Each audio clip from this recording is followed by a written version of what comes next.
savant mélange de confort et de performance, BMW nous fait rêver depuis les années 80 avec un modèle mythique, la M5. Aujourd'hui, nous en sommes à la 6e génération et comme vous le savez, les fans de la marque attendaient BMW au tournant depuis l'annonce de l'arrivée d'une transmission intégrale sur cette nouvelle M5. Alors, cette BMW a-t-elle perdu son âme? C'est ce qu'on va voir tout de suite. Moi c'est Johan, bonjour à tous et bienvenue sur Asso West.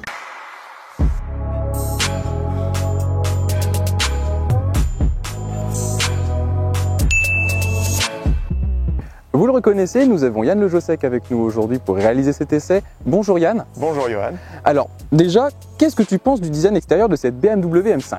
Eh bien écoute, tout d'abord je suis moi amateur de la marque BMW et c'est vrai que j'attendais avec impatience la sortie de cette voiture.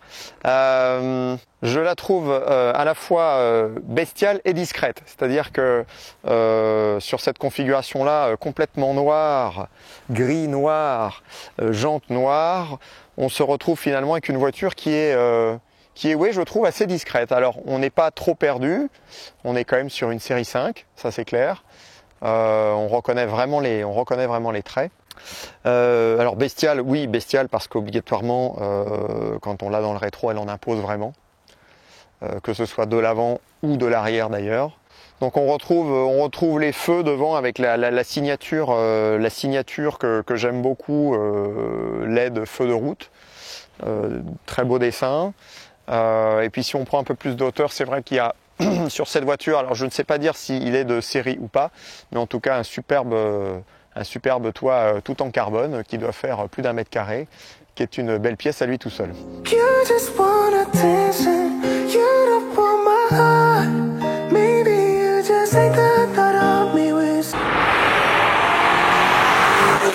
Alors Yann, donne-moi ton avis sur l'utilité de ces grandes berlines qui peuvent à la fois être confortables et performantes. Eh bien justement, les années passant, on se rend compte que ces voitures sont ultra confortables et ultra performantes. C'est-à-dire qu'on se retrouve avec des missiles posés sur la route. On a aujourd'hui 600 chevaux dans la voiture. Quand on est assis au volant, on est incroyablement bien installé et on peut traverser la France sans forcer, mais vraiment sans forcer. Donc la polyvalence de ces voitures est aujourd'hui est redoutable. Alors, elles sont finalement aujourd'hui, en tout cas pour l'M5, elles sont finalement plus routières que ultra sportives, même si la voiture est loin d'être perdue sur un circuit. Si on revient sur les fondamentaux même de la compétition, hein, si on parle de circuit, on peut éventuellement faire un parallèle avec la compétition.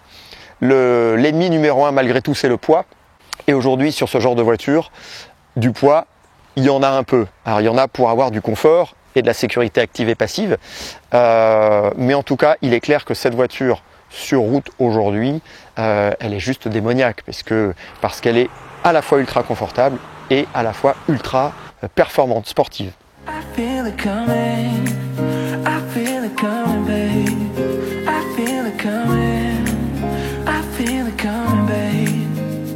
Alors Yann, nous voici installés à l'intérieur de cette luxueuse M5. Ton avis global sur l'habitacle? Eh ben écoute, c'est exactement ce que je disais tout à l'heure. Ce sont des voitures ultra sportives, ça on le verra après, et ultra confortables. Ouais. Là on est dans un habitacle aux petits oignons, volant gainé de cuir quasiment intégralement,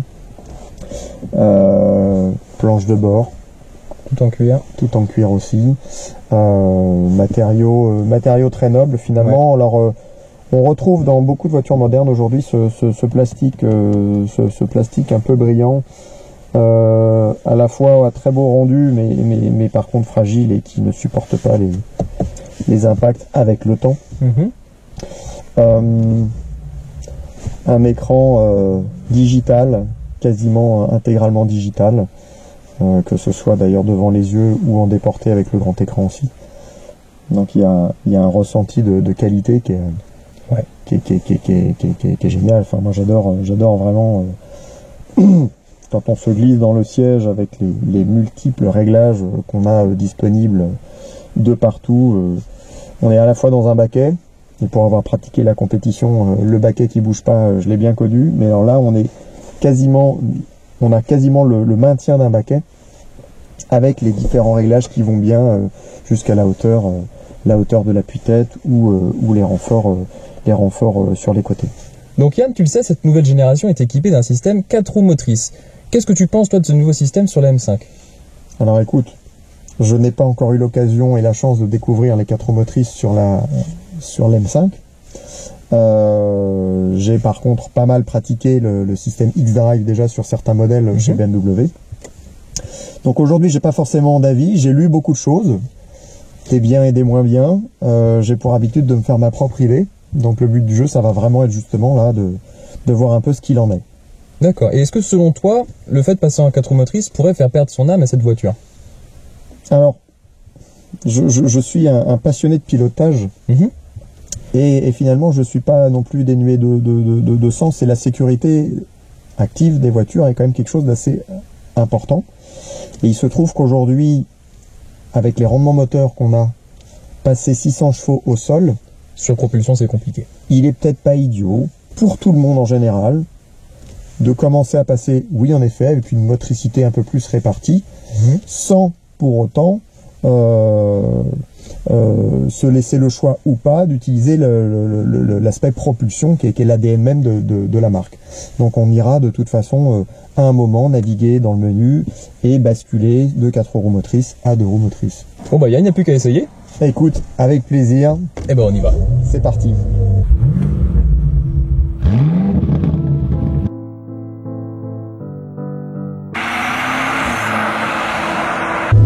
Alors, Yann, nous sommes au volant de la M5 sur la piste de Noéac. Tes impressions maintenant que tu es de... Eh ben écoute, on va s'accorder quelques mètres pour vraiment découvrir la voiture. On est donc de nouveau dans une voiture, en tout cas pour l'instant, ultra confortable. Ouais. On retrouve vraiment l'environnement qu'on connaît déjà, avec une présentation un petit peu différente, c'est vrai. On retrouve donc la possibilité ici de régler les différents steps moteurs, en tout cas les différentes cartos moteurs, nos suspensions aussi pilotées, l'assistance de direction. Donc on a vraiment ces 3 menus qui existaient déjà, la possibilité d'ouvrir l'échappement et de passer sur un échappement un peu plus sonore. On retrouve, ça a changé un peu d'endroit, on retrouve sur le levier de vitesse la possibilité de changer les temps de passage de vitesse. D'accord. Ouais. Avec un petit rappel devant les yeux, je rajoute une petite barre ou j'enlève une petite barre. Voilà. Là pour l'instant on est sur un mode complètement auto, la voiture est très confortable. Très confortable. On retrouve des boutons qui existaient déjà, mais qui sont là beaucoup plus apparents, plus visibles sur le volant de part et d'autre, les boutons M1 et M2, qui sont des boutons justement qui permettent de configurer, dans la configuration M, on a possibilité d'aller jouer justement sur tous ces menus de carto, moteur et pédale d'accélérateur, de suspension, de direction.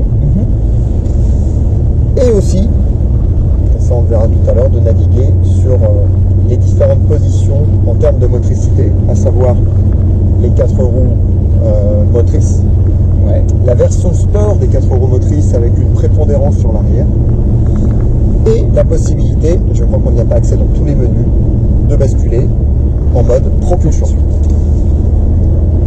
Donc là je vais basculer ici plutôt en mode séquentiel. Voilà, donc elle m'a naturellement mis en 5e.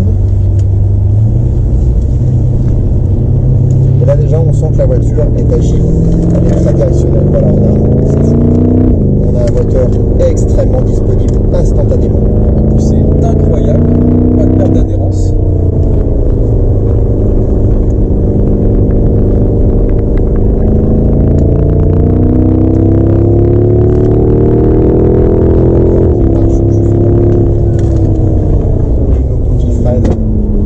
Extrêmement bien parce qu'on a des étriers 6 pistons à l'avant qui répondent présent.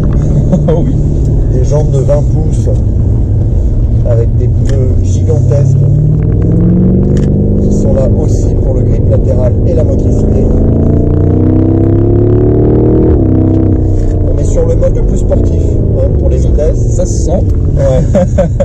On a une sonorité hyper feutrée. J'ai pas la moindre idée du bruit que ça fait dehors. C'est vrai que c'est pas trop présent. On sait que on sait qu'on roule bien, mais Voilà. là, En 3 là, ça dépote. et l'adhérence elle est folle parce que la route est très grasse. Ouais, c'est redoutable.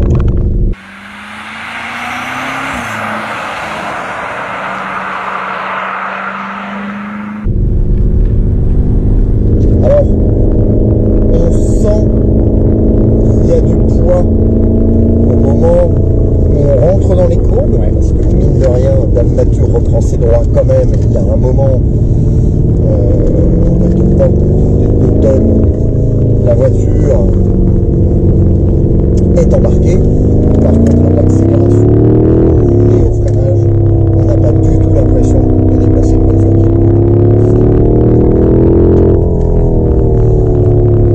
Donc là, on va changer de mode et passer juste en mode efficient pour voir.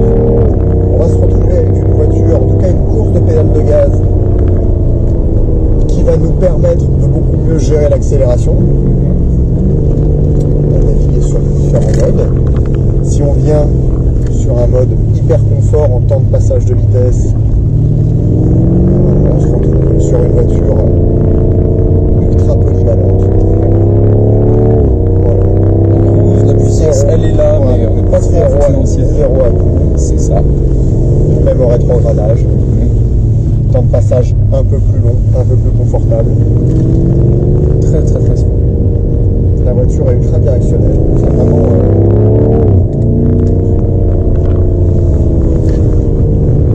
Bon, ce qui nous intéresse, nous, c'est quand même le sport. On est d'accord. On va basculer En sport plus. en sport plus. On va passer sur des temps de passage de vitesse. Et là, c'est un bravissime. On se rend compte qu'on est vraiment sur une moto qui. Et 186 en bout de ligne droite. Ouais, sans forcer, puisqu'il n'y a pas de recherche de performance dans le droite, et c'est juste une accélération franche en ligne droite. Donc voilà, c'est le ressenti qu'on a de toute façon, c'est qu'il y a un rendement moteur de dingue, une dispo. Regarde là, typiquement, voilà, je me mets on est à 60 km/h, je suis en 5ème, on est à 1800 tours. Et c'est parti, ça y est, la voiture décolle. C'est ce qui en fait justement, c'est ce qui en fera sa polyvalence sur la route. Il y a à la fois le sport et puis il y a l'agrément au quotidien de voitures qui se doivent vraiment aujourd'hui de répondre présent sur quasiment tous les régimes moteurs.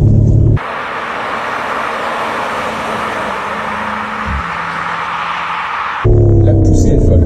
Alors, on est ici donc nous étions en 4 motrices normales, on va dire tout à l'heure, X-Drive normal. Là, on est en mode. Voilà, on sent déjà. C'est beaucoup plus joueur déjà. Ouais, on sent que c'est beaucoup plus joueur. Alors, c'est beaucoup plus joueur que on est en anti-patinage désaccéléré. Ouais. Mais on sent quand même que l'avant reste justement l'avant qui vient. Mais tu sens bien que derrière là, ça commence à envoyer un peu plus fort et que la voiture ne demande qu'à embarquer.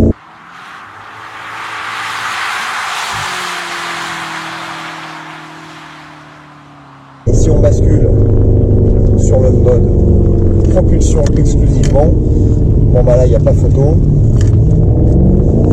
ça va embarquer. Ouais, d'accord. Ça va embarquer. Là, elle essaie plus du tout de rattraper. Tout de suite. On sent en pleine charge en 3, on sent l'arrière. Vraiment en limite de motricité. Alors là, on est bien content d'avoir des pneus énormes. Une fois que la voiture est lancée, bien sûr, ça ne change rien. On soit en 2 roues ou en 4 roues.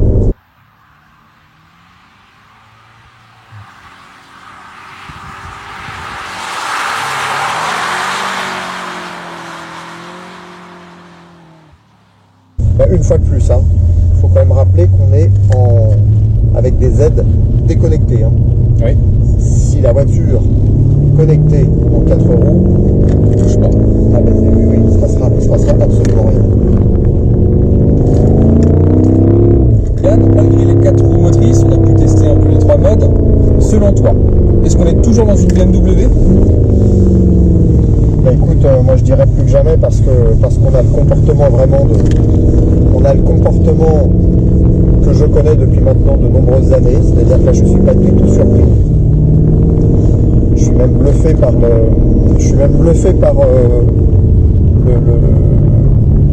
la faculté, la facilité avec laquelle on déplace cette voiture qui est relativement lourde quand même, extrêmement agile, directionnelle, ça y a rien à dire. J'avais un petit a priori sur les 4 roues motrices parce que j'avais en effet un peu peur de voir cette voiture perdre son âme. Mais il se trouve qu'avec le rendement moteur qu'on a aujourd'hui, avec la puissance qu'on a à passer au sol, ce petit coup de pouce en termes de motricité est loin d'être un détail. De plus, ça ne m'empêche pas, dans le menu, d'aller chercher la fonction qui m'intéresse. Donc là, on a vu les 3 modes, on a vu les 4 roues motrices, on y est. On a vu les 4 roues motrices sport avec en effet un peu plus de puissance envoyée sur les roues arrière et une voiture qui va commencer éventuellement à se placer à la pleine charge. Et puis bien sûr la position qu'on connaît depuis longtemps, l'architecture qu'on connaît par cœur, la propulsion. Et c'est vrai que 600 chevaux avec le couple qu'on a aujourd'hui et la puissance, sur 2 roues motrices, il faut commencer à avoir lu toutes les pages du manuel pour s'en sortir. Hein, surtout que là très clairement, on est allé désactiver les aides pour basculer en 2 roues motrices. Et donc on se retrouve avec une voiture brutale, très puissante. Il faut savoir qu'avec la taille des pneus qu'on a aujourd'hui, quand la voiture commence à glisser, elle dit pas s'il vous plaît. Hein. C'est-à-dire qu'un pneu comme ça, il tient jusqu'au moment où il tient. Et donc comme on a des flancs qui sont tout petits et une bande de roulement très large, on a un excellent grip latéral, et quand ça sature instantanément. Voilà, cet essai se termine. Yann, merci à toi pour ta présence. Merci Johan. Les amis, n'oubliez pas de vous abonner sur la chaîne YouTube et de laisser un petit like et d'activer la cloche de notification. Pour ma part, je vous dis à très vite sur Race West.